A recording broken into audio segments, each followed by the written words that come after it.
in Nigeria, it's no more news that national grid collapse every now and then. And this brings us to the day 2 of 100 days of basic solar energy training.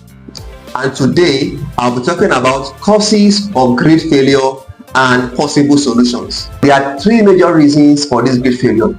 Number 1, old and aged infrastructure. Number 2, vandalism. Number 3, overloading. As regards old and aged infrastructures, some of the things we have in place like transformers, pylons, the hydro power plants, all those stuff, some of them have been there since the 70s. Some of them need to be repaired, some need to be overhauled, some need to be changed, and it will cost millions and billions of naira. Number 2, vandalism. It's no more news in our areas and communities that we have some Nigerians, some people are among us who go to transformers and steal cables and steal fuses. Alright, the same thing happen in areas where we do have some of these TCN lines. Alright, they steal the line, they steal the metals and the things that have been put in place. Alright, these are reasons why we have grid failure sometimes. Number 3, on overloading. We found that there is excessive volatile load mostly through steel mills. The Nigerian network has 50 steel mills connected to the grid with heavy load from 30 to 35 megawatts, going from minimum to maximum in continuous circuits of 6 to 10 minutes.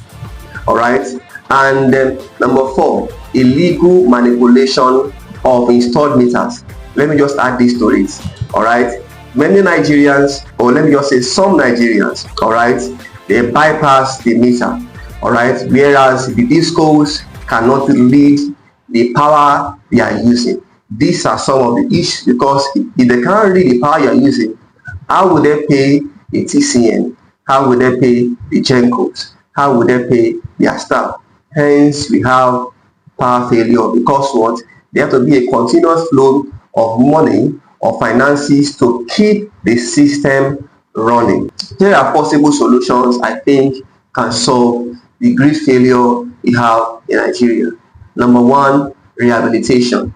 Alright, all these old stuff we have on ground, old transformers, old infrastructures. Alright, it's that time both the government, private sector, and all sundry come together to rehabilitate this infrastructure. Number 2, infrastructure security. I know that some of the areas we have these TCN lines, alright, they are rural areas, and to put men in those areas can be a bit difficult.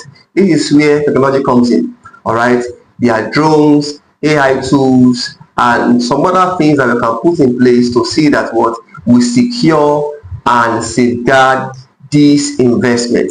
I think when we do this, this will reduce the rate of vandalism. When people know that what there are things watching them, all right, and there are technology things put in place to see that the things we have put down as infrastructure are safeguarded. This will reduce the rate of vandalism. Number 3, load shedding. We have like 50 steel mills on the grid. Let's remove those steel mills by creating a separate power plant for them to serve them. This will reduce the heavy load on the grid and improve the efficiency of the grid. Number 4, let urban states generate their own energy. For example, Lagos, Abuja, Jos, Kaduna, major states in Nigeria, let them generate their own energy. This will reduce dependency on the grid and also increase the grid efficiency. I know there are policies in place to allow states to generate their own energy. Alright, but let's see that we enforce these policies and we see them working.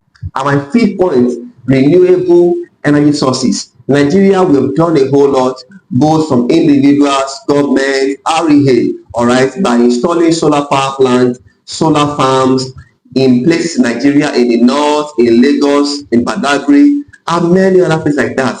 Alright, but we can do much more. If you reduce dependency on the grid by imbibing or by planting or installing solar system. This will enhance the dependency on the grid and also enhance the grid performance. This brings me to the end of day 2 of our 100-day basic solar training. See you on the next one. For your solar installation, call our numbers, send us a DM on TikTok and Instagram, and we'll see you on the next one. Bye.